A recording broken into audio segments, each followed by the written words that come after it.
This is Terry Howe from the Talkback Fans Podcast, and you're listening to the Barbecue Central Show with the incomparable host, Greg Rempe. Start the game! Let's go! We'll do it live. Okay. Well, do it live! I'll write it and we'll do it live! So to get that perfect barbecue, you use wood. Are you sure it's safe? Whatever. We put the lighter fluid on, strike the match, and... Oh! Should we call the fire department? That might be a good idea.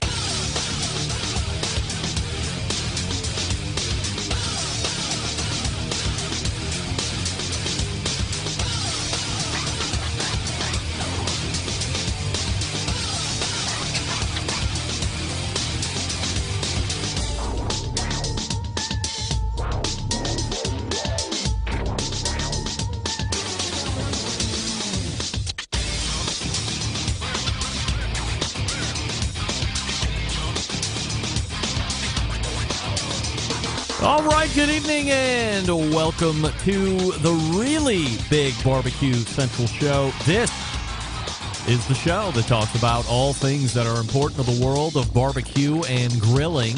This show originating from the Rock and Roll Hall of Fame city, Bomb City, USA, Cleveland, Ohio, the barbecue capital of the North Coast. I am your program host, Greg Rempe.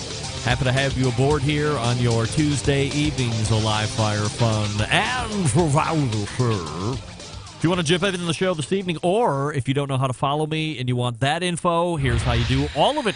You can get in touch with the show by sending an email to Greg at BBQCentralShow.com. Follow us on all the social media channels at BBQ Central Show. And be sure to subscribe to the show podcast feed on your favorite podcast platform.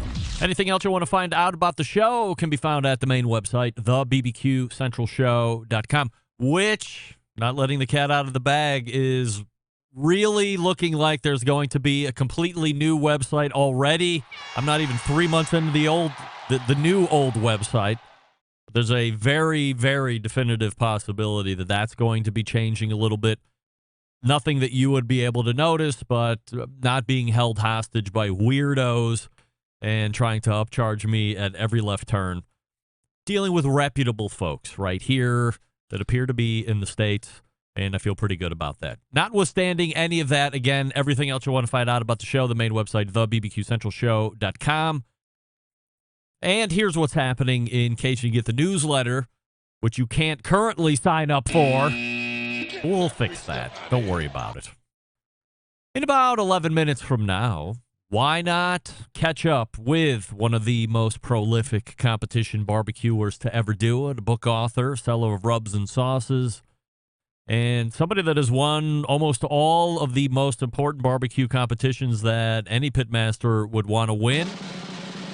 The last time we had him on, he was talking about his overall Memphis in May Grand Championship back in 2019. It is Tuffy Stone that we'll be joining and catching up with. So looking forward to talking with Tuffy in about 10 minutes from now. TuffyStone.com, his website. In case you haven't checked that out in a while, you want to go and see a little bit of background on him. You can buy some of his stuff right there. So looking forward to catching up with Tuffy. And then we will race to the 35 past the hour interview segment and be joined by third Tuesday of the month regular guest in this segment, the creator of cookoutnews.com, Wes Wright.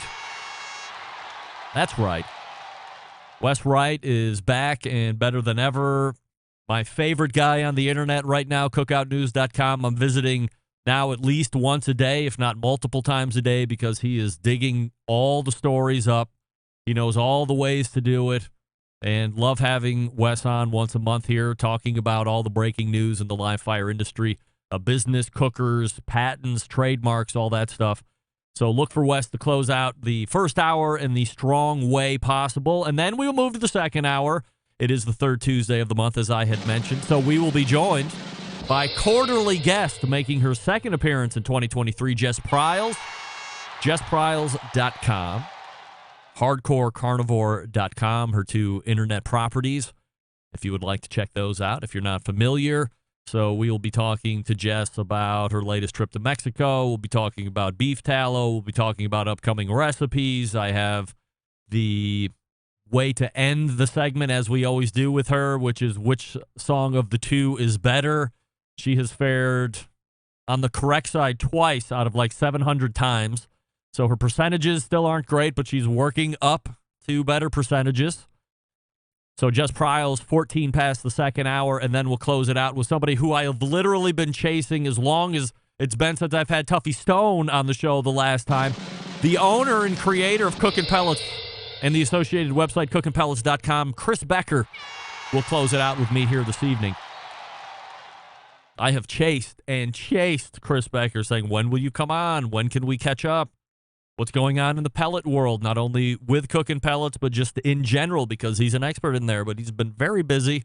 Pandemic has been a time for him to take stock and redo a few business models and a few business dealings. So we'll catch up with Chris Becker there at 35 past the second hour, get all the insight, see what news going on, and CB a wealth of information. By the way, one of my key questions to Chris Becker, so don't bother sending it to me through email or instant chat or anything like that. You have seen the what I'll call reemergence of charcoal pellets. The last time I talked to Chris Becker about charcoal pellets, 7-8 years ago, and he quickly delegitimized them in his opinion. So I will once again re-ask him that question again. What's going on? I believe it's the same company. I don't think it's the same company. But Royal Oak is marketing a all-charcoal pellet. So we'll see if that's something that is legitimate in his opinion. He's allowed to have an opinion. And how one would go about making them if possible. Well, if you can do it, why doesn't he do it?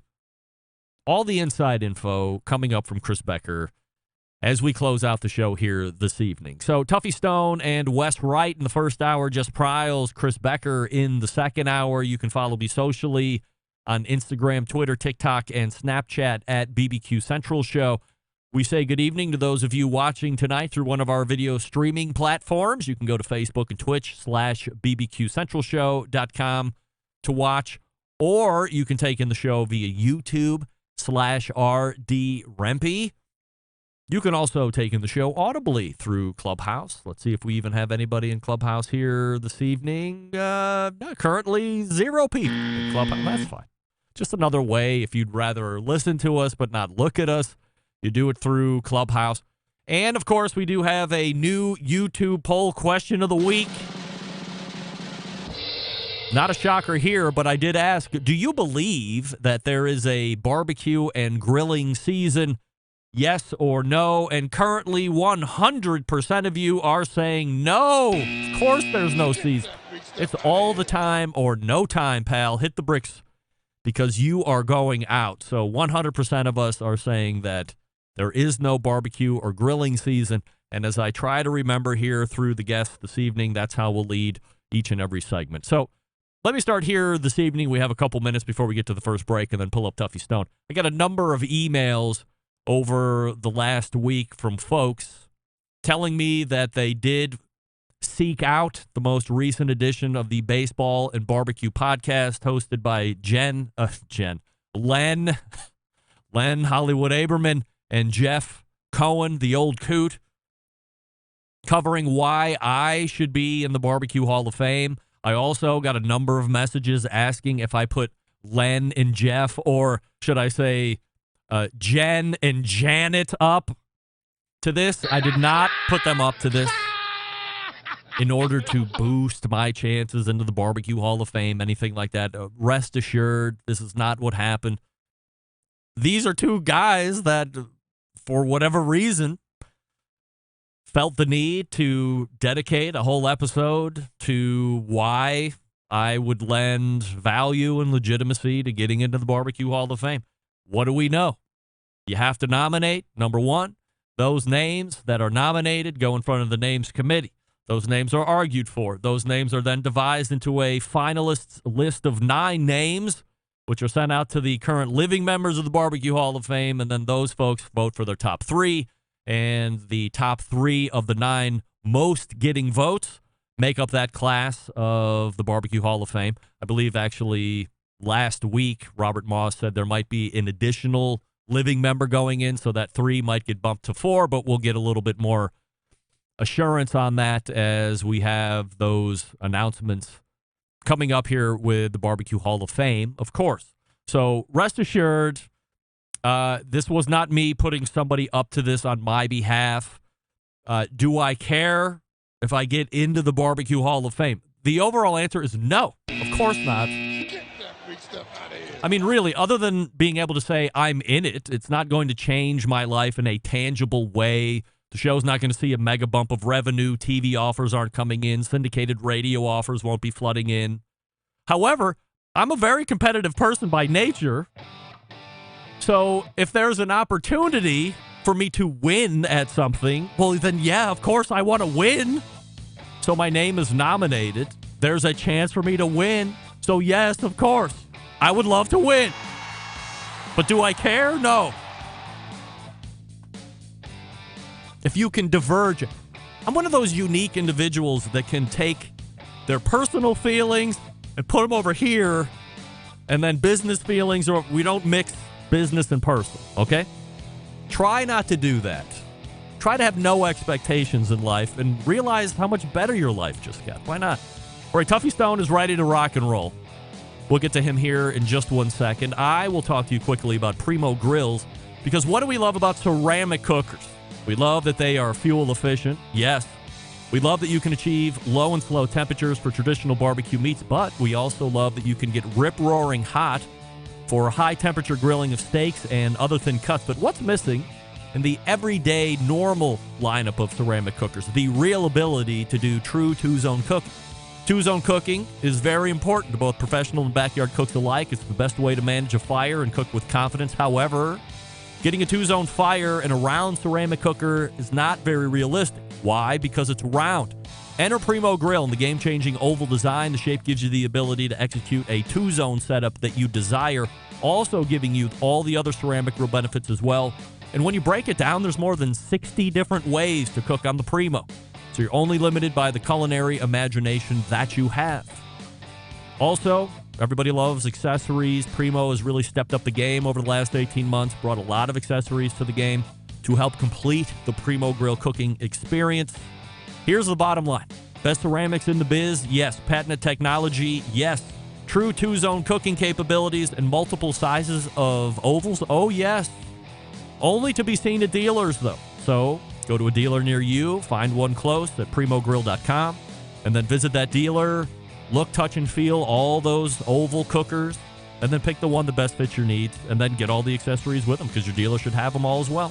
primogrill.com. Follow them on Facebook and Instagram. That's primogrill.com. We're back with Tuffy Stone right after this. Stick around. Be right back. You're listening to the Barbecue Central Show.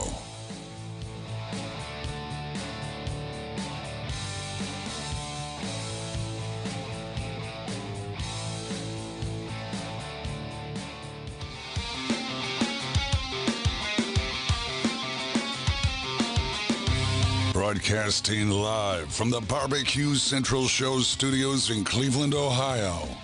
You're listening to the Barbecue Central Show. Once again, here's your host, Greg Rempe. All right, welcome back to this portion of the show being brought to you by cookinpellets.com, your number one source for quality wood pellets for all your pellet-driven cookers. Visit cookinpellets.com for more information or to purchase. And the creator of Cooking Pellets will join us 35 past the second hour, so stay tuned for that.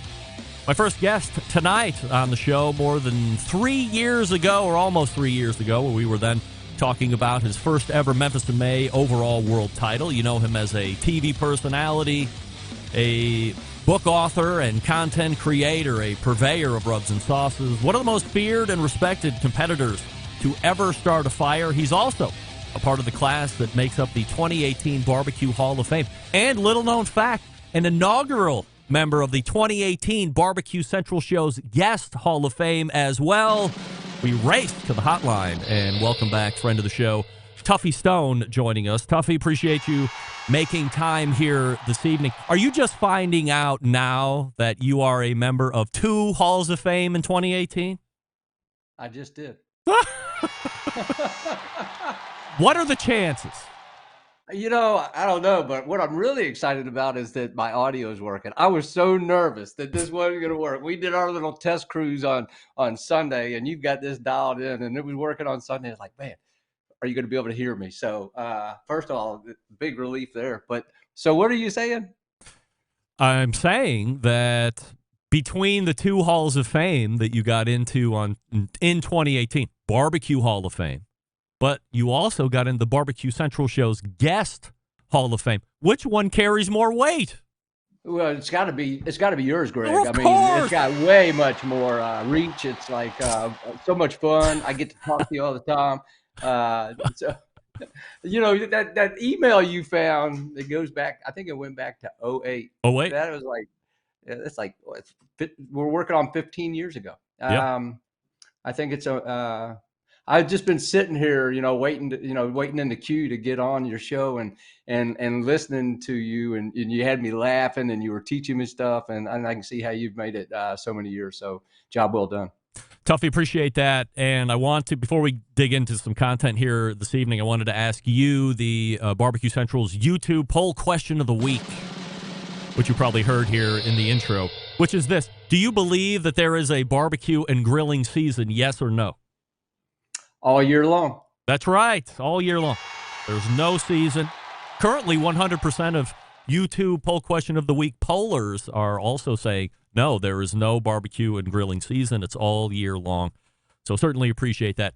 We'll talk about the Memphis in May barbecue event that's coming up here in just a minute, but I do want to lead off tonight talking about the rubs and the sauces that you have for sale, and I'm especially interested in the process because for anyone that knows you, Tuffy, you have, I don't think it's an understatement to say, exacting standards.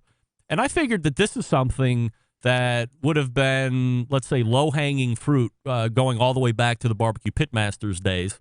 Why did it take so long to get Tuffy's rubs and sauces? Well, I'm going to try and make the abbreviated version of this. You already know I can get really windy, so I'll kind of go into it quick.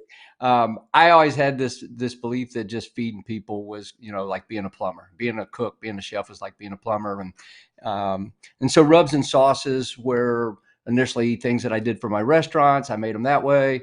Then eventually I did everything under Cool Smoke brand. But anyways, COVID hit, and it hit my restaurant and my almost 30-year-old catering company really hard. And I was watching so many of my friends enjoying great success, providing great products. Everybody was cooking in their backyard. And I had products out there, but I was like, all right, it's time to retool my career. And I started thinking about rubs and sauces. And the first question I asked myself was, were the products that I had out there the best that I was capable of making? And I said, no, I can make them better. So I spent about 6 months during COVID really dialed in, tweaking. I've got someone that makes fun of my recipes sometimes because I add an extra eighth of teaspoon, but I thought it made, for a better taste. But anyways, I just retooled them all. It was really hard for me to put them under my name, but I ended up having a lot of counsel from people saying that they felt like there was more people out there that knew my name than Cool Smoke. So I rebranded. Brady, he did a great job with the packaging. I still get uncomfortable with, being around my rubs with my name and likeness on them. But I think they're much better, and I'm just going to try and continue to, create more products, and hopefully people will give them a try and enjoy them. A lot of folks would love seeing their name on a bottle or a jar of sauce being on a shelf or being distributed widely across the country, potentially across the globe. Why for you is it tough to see that, or what makes you uncomfortable?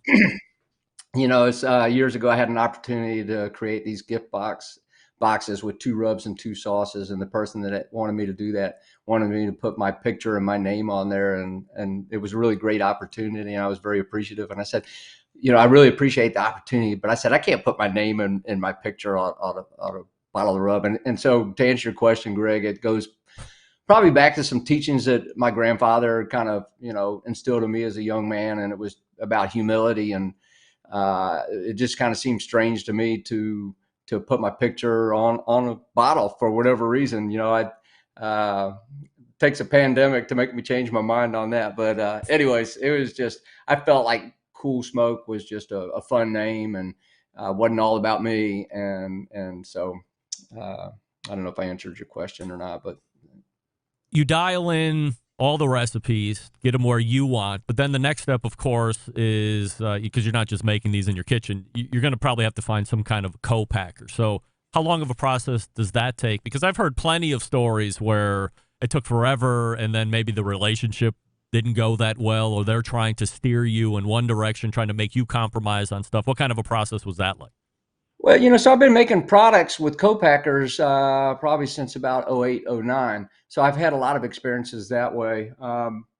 There's a lot of things. I mean, Jess, who's getting ready to hop on, I mean, she's a master at this. There's so many of my friends that are so good at it. But I think there's layers to it. What's your capacity? Because there's going to be some co-packers that they want 400 gallons of a sauce. So if you're a startup person, that might be too much for you. So I think you need to find a co-packer who can deal with whatever quantity that you need made, whether it's large or small. I think it's working with a co-packer that when you give them your recipe or your formula is going to be able to produce it like you intend for it to be. So there's a lot of back and forth with, sending a recipe, getting a product shipped to you. With my co-packer, I actually drove down to Mississippi and spent a day in the lab just tweaking. And so there's that layer of it. There's where are they located? Because shipping's going to fall into this. So a lot of times it makes sense to have a co-packer that might be in the middle of the country.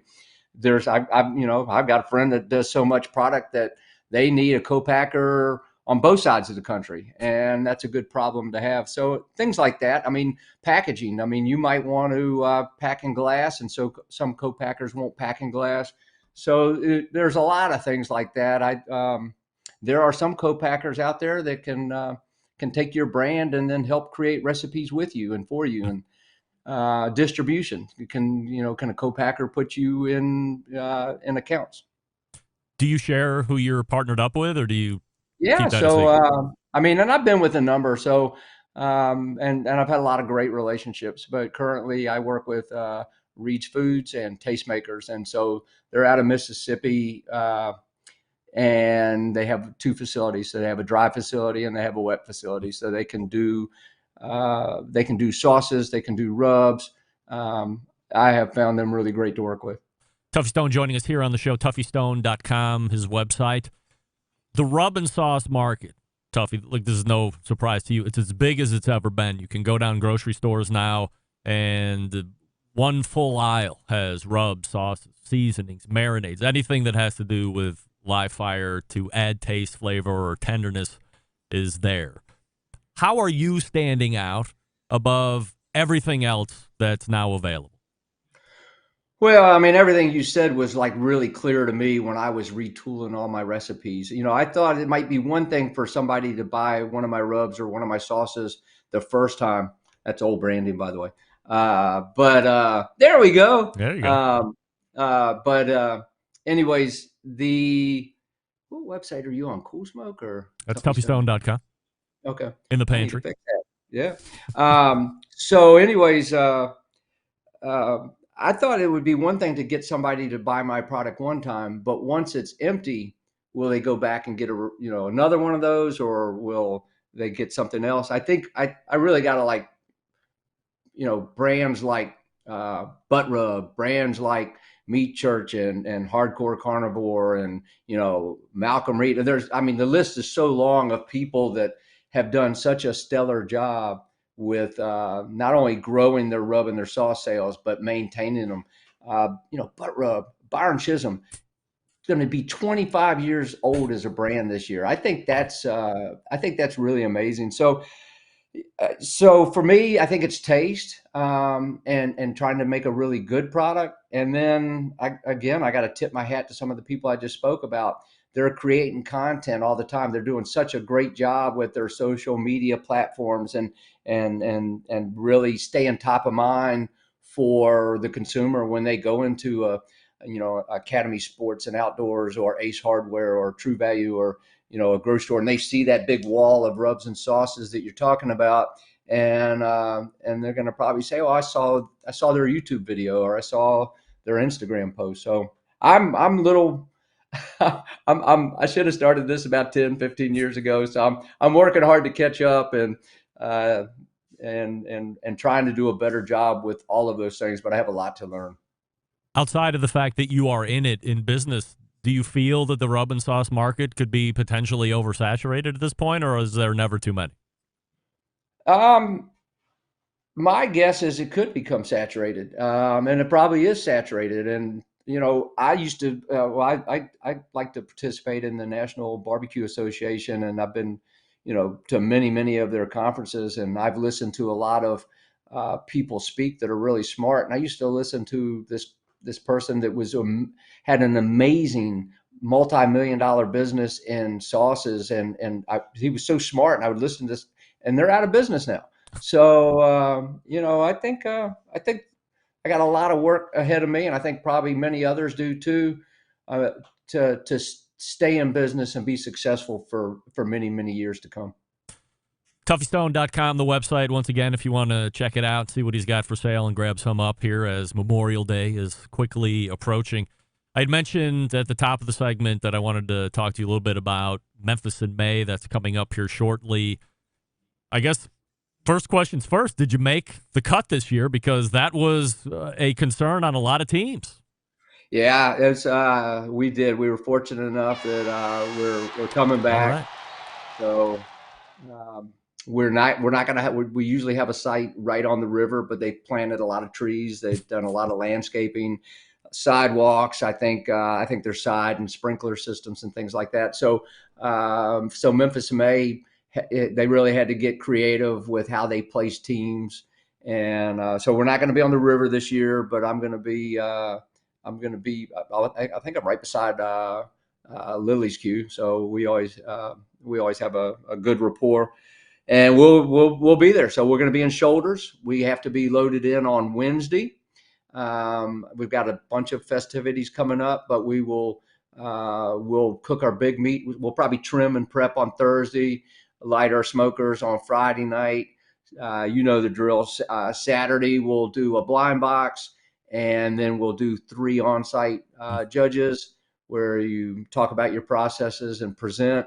And then everybody sits around and waits, and the top 3 in shoulders, ribs, and whole hog will find out who made finals, and then they'll all go head-to-head, all 9 of them.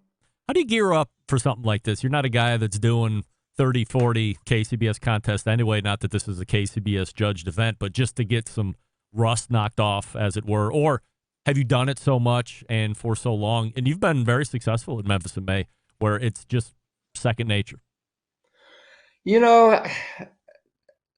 In my kitchen, in my other room, I have the 2 files from Memphis in May, the 2 previous years, and so stacked on top of each other, they're about this thick. So Leslie and I, my wife, we started pulling the equipment yesterday for Memphis in May. So we're a month out. So we're starting to pull our gear. Memphis May's got a lot of equipment that I have to bring to that I wouldn't have to bring to a KCBS contest. So there's a lot of logistics. It's about 12, 13-hour drive for us. So that provides a little bit of stress, towing gear and box trucks and all of that. And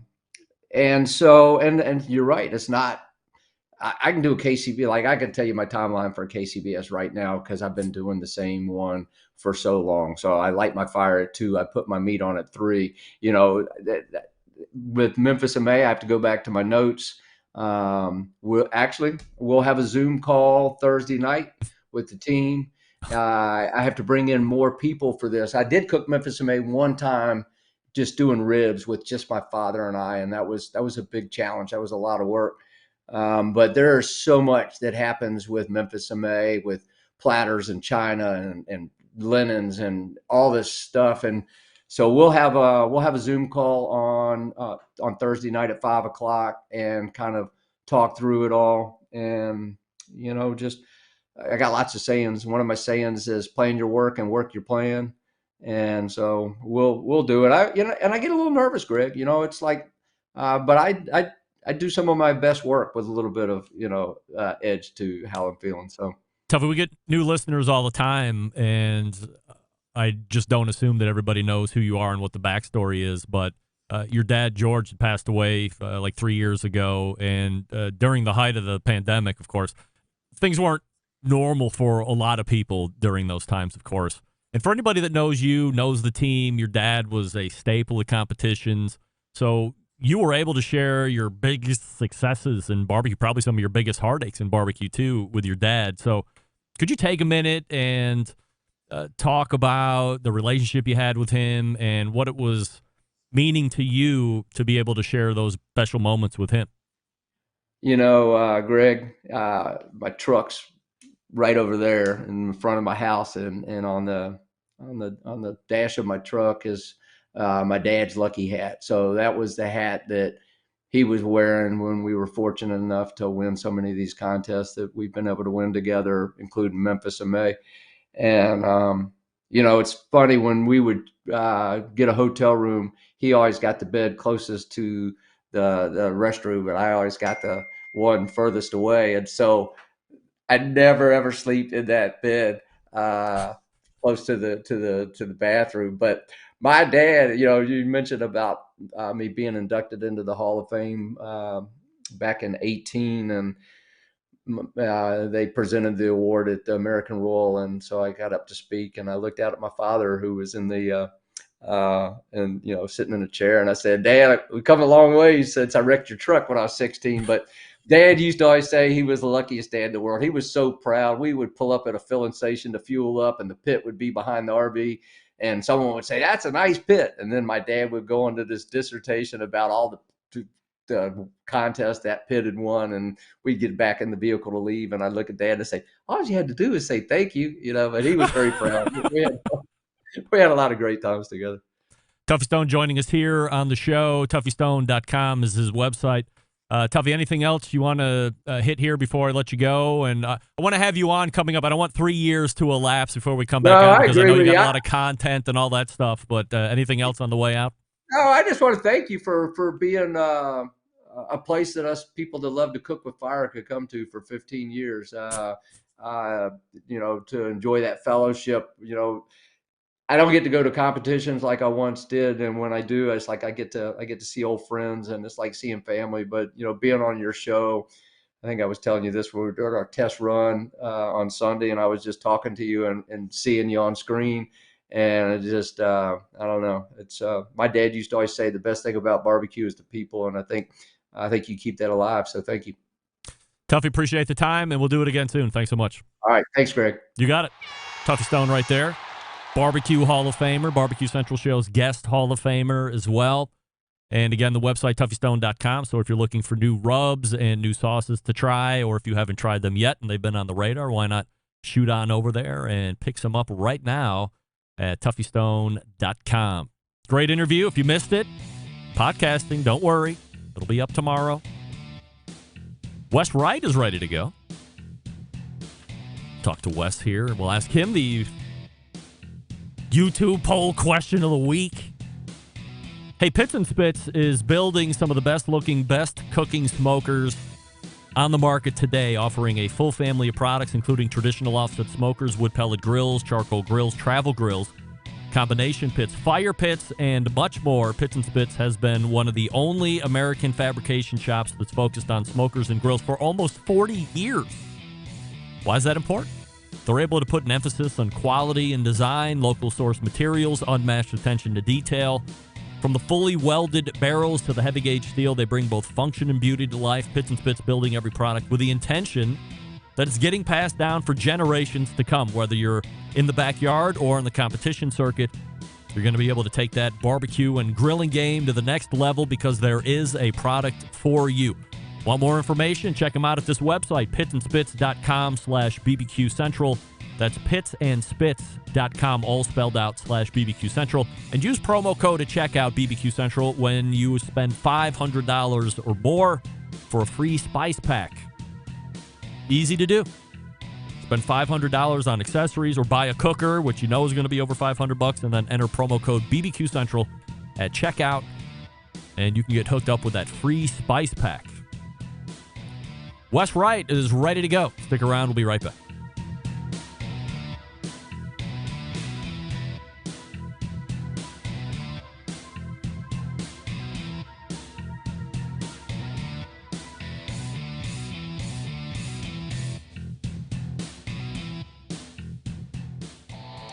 Howard Stern, Jim Rome, Dan Patrick, and Greg Rempe. The Mountain Rushmore of talk show entertainment.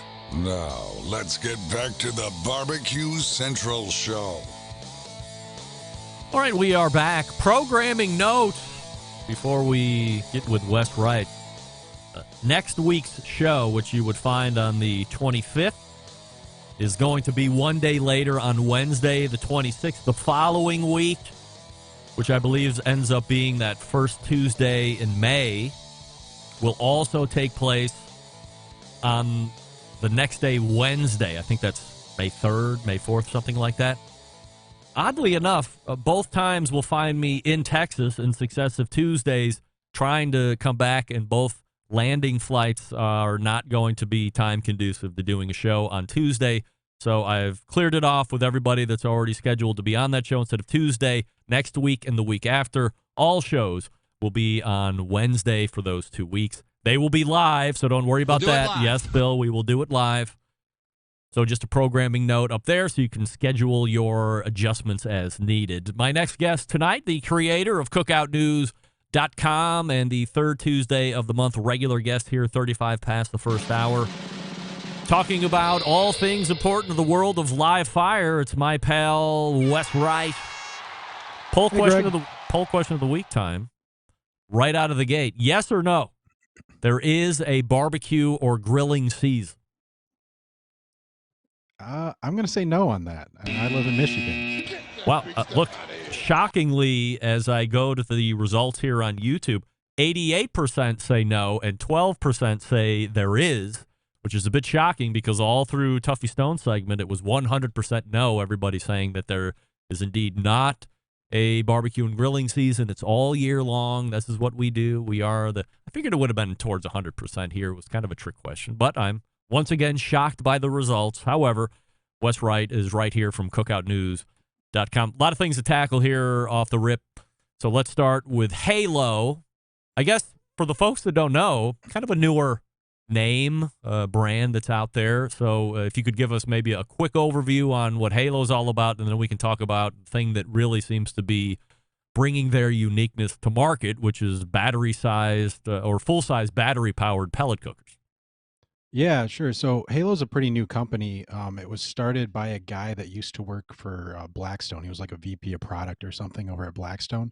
They came out with a pizza oven first, then I want to say a portable battery-powered pellet grill, and then a little griddle.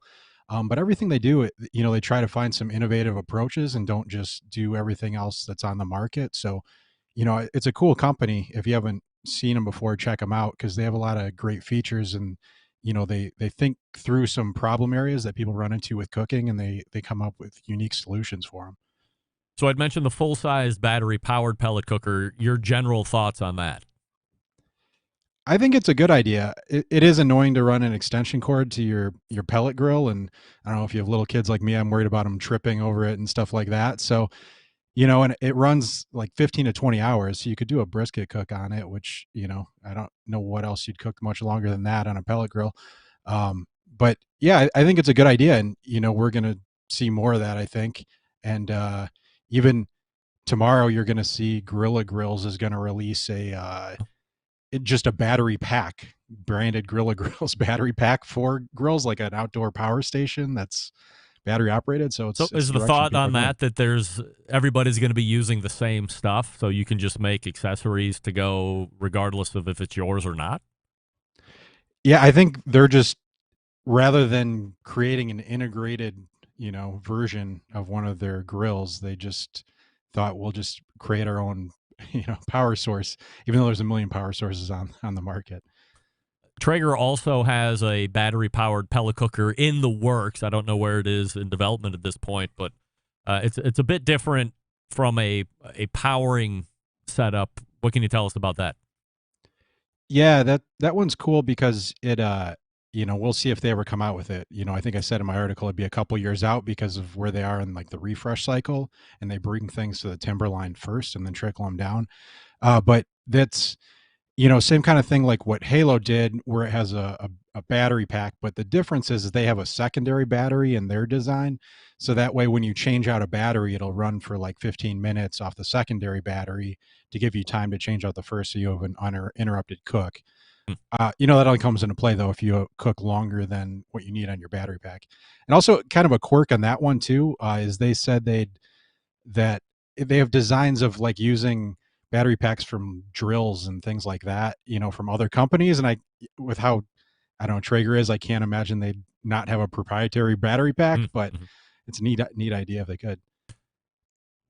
With the emergence of battery-powered cookers coming into market from Halo, Traeger, a couple others, do you see this being a new trend where most of the other OEMs now are going to feel obligated to bring some kind of a battery-powered cooker to market, full-sized or not?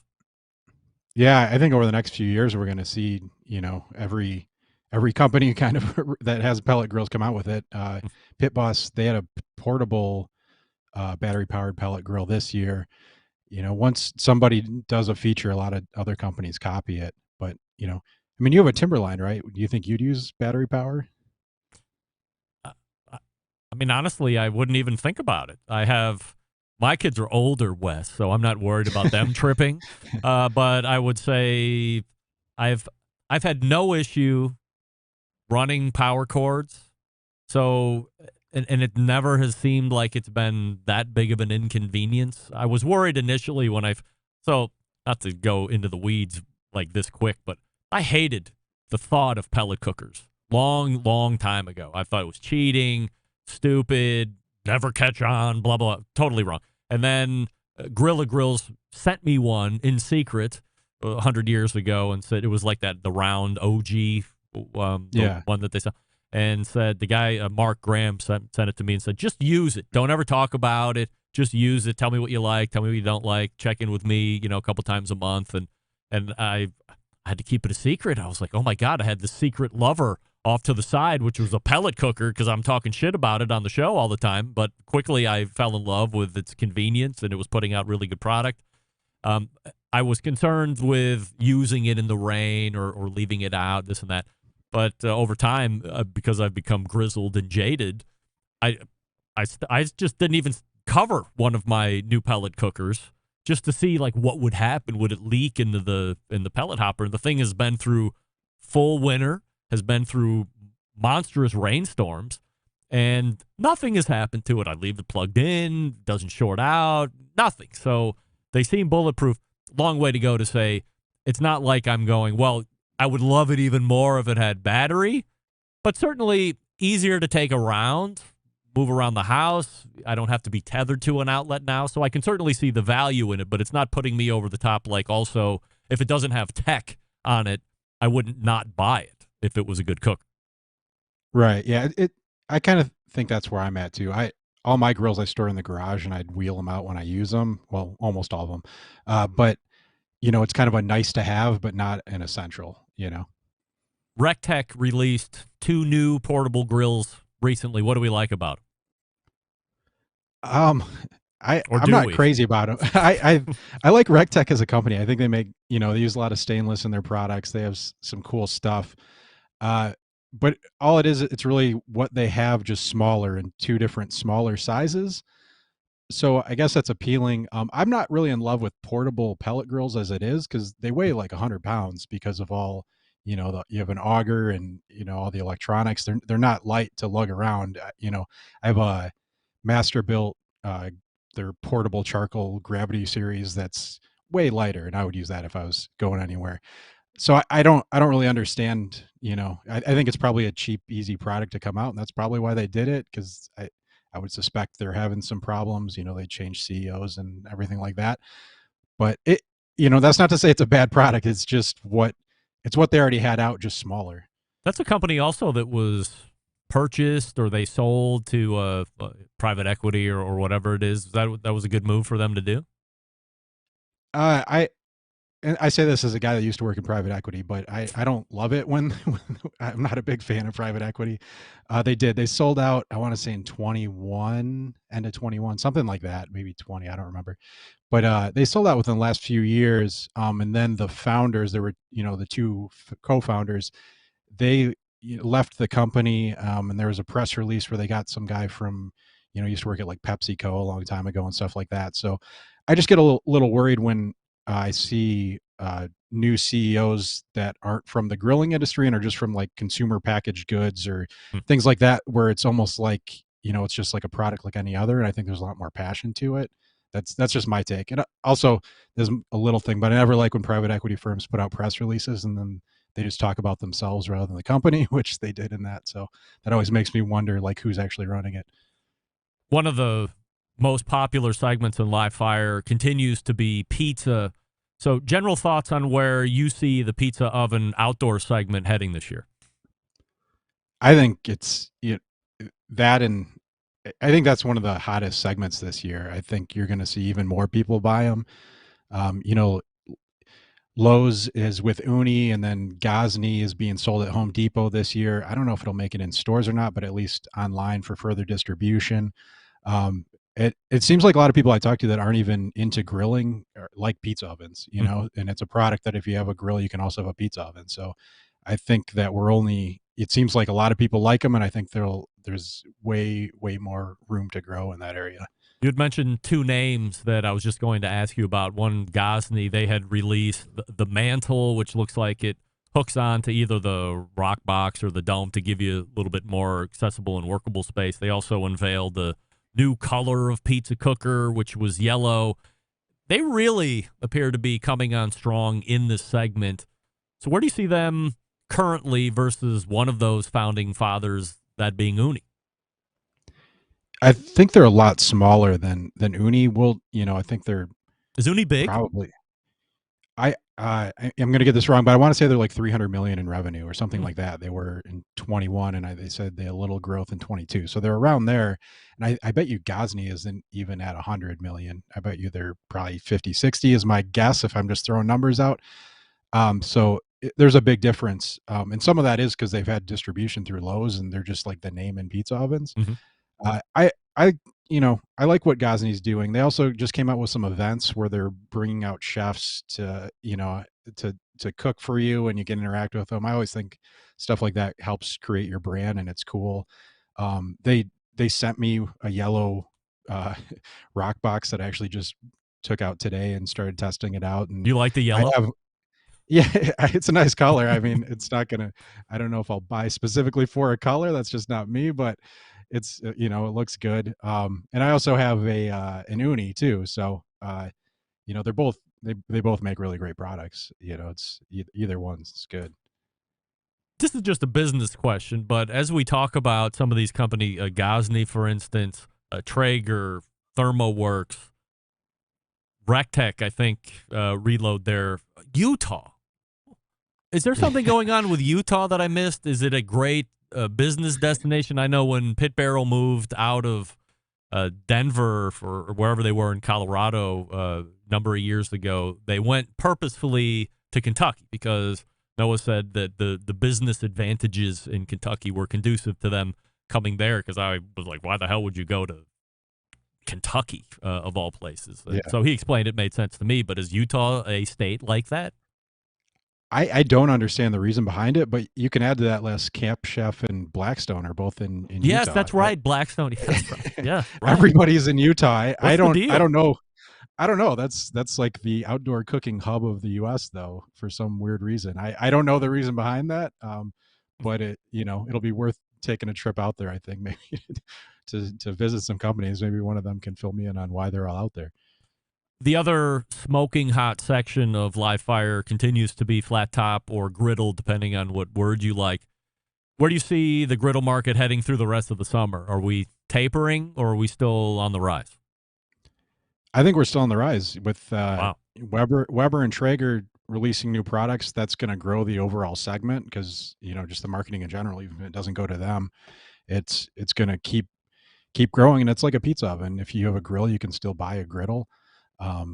and people also like it, because they like breakfast, which isn't historically something with grills. So it's a whole nother segment of people that might be interested in one. I think it's just going to keep growing. I'm getting a question in the instant chat. I don't know if you know this or not, but there's obviously a lot of foreign-made pellet cookers. Are there any American-made pellet cookers that you know? And certainly there's going to be some kind of componentry that you're probably going to have to get over from China Electrics or the PIDs or whatever. It probably can't all be American-made, but are there any that you know of that are, mostly North American or American-made? Yeah, it's a good setup, because actually Pitts and Spitz, their Maverick, is all American made. And what I was, yeah, it's a solid product. And what I was blown away by when I went out and met with them is even their controllers they source from the U.S., which I thought was like unheard of to get a controller from the U.S. I don't know if I think they're 100% U.S. made, if I'm not mistaken. What about Mac, M-A-K? I'm not sure. I don't follow them that much, but there are some smaller names that are probably American made, but the biggest one I can think of is Pitts and Spitz. That'd be my go-to for an American pellet grill. You had talked about Traeger and Weber helping increase the market share just by name. Are you getting any feedback? Are you hearing anything on those releases from either company? I haven't heard anything on them. I went and just checked them out at my local, Ace Hardware, just to play around and feel them. Yeah, they're they're more griddles. I don't know. They're the Weber is, I think, I don't know. You're going to get a lot of people that are Traeger fans that like the flat rock, and the knobs feel solid and they have nice design elements like a lot of Traeger products do. The Weber's at a lower price point, so I think they're it'll be interesting to see how it plays out. I'm not sure what my crystal ball says yet on how those will do, but I think that definitely, like, even when I went to the hardware store, those are front and center. So yeah, people are buying them, I'm sure. Well, forget crystal balls. Let's talk about your wallet. If you're going in and they're both there, which one are you buying, the Weber or the Traeger?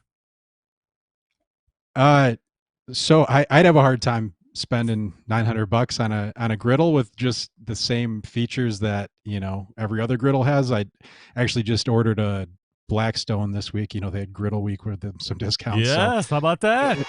Good for you. Yeah, that's where my money went, this week. But and the Weber's kind of in that price spot too. But if I'm spending $900, I'd then look at Halo, which they have a lot of the features Traeger does and more, or spend a little more. And I want to say 11 to 13, they run sales. Blackstone has griddles with like air fryers and stuff like that are pretty cool and have some of the features too, like, wind blocking, even though I've never had that as an issue, but stuff like that too. So I don't know. It's a weird price point for me to be at $900, but you kind of do the same as every other griddle. Let's talk about that premium market that you had just mentioned. So $1,000 or more. It doesn't have to be in stores. It can be anywhere. What are the best options currently available? And should you also be looking at brands like Evo in this category? Yeah, Evos are pretty expensive. I want to say they're like $4,000 or $5,000, but in the cart they can be less expensive. I think maybe $2,500, right? $100, $3,000, okay, but definitely expensive, no doubt. Yeah, a lot of those too. Especially if I was making like an outdoor kitchen as opposed to just having a standalone griddle, I'd want to get that, or want to say Coyote or some other brands. They have griddle products, if I'm not mistaken, that are nice like that. Still though, like a griddle is kind of a griddle to me a little bit. Unless I'm building an outdoor kitchen, I'd have a hard time spending more than $500 and get a pretty nice griddle. Charbroil's Edge is looking to add a power booster. For those that aren't familiar, the Edge is, of course, the full-size electric cooker that we've been talking about on the show, the one that I had staked my reputation on, saying that this was going to cause a revolution of all the other grill manufacturers to bring full-size electric grills to market, which technically they haven't, but we still got some time left here in 2023. What do you know about that power booster? That's a really cool idea. It sounded like you experienced when you went to HBPA, as people said, oh, there's it's too hard with the 110 or voltage that we have. But the power booster is a way around that. So it's being creative with what you have, and it's using either a DC battery, or a capacitor to store energy. So that way you can use it to run another set of coils, or you can use it to get a little extra power through warm up or for searing, things like that, or even extra grilling space. It's just gives you that extra power, when you need it, as opposed to just relying on what comes out of a standard outlet. It's a cool solution to that problem.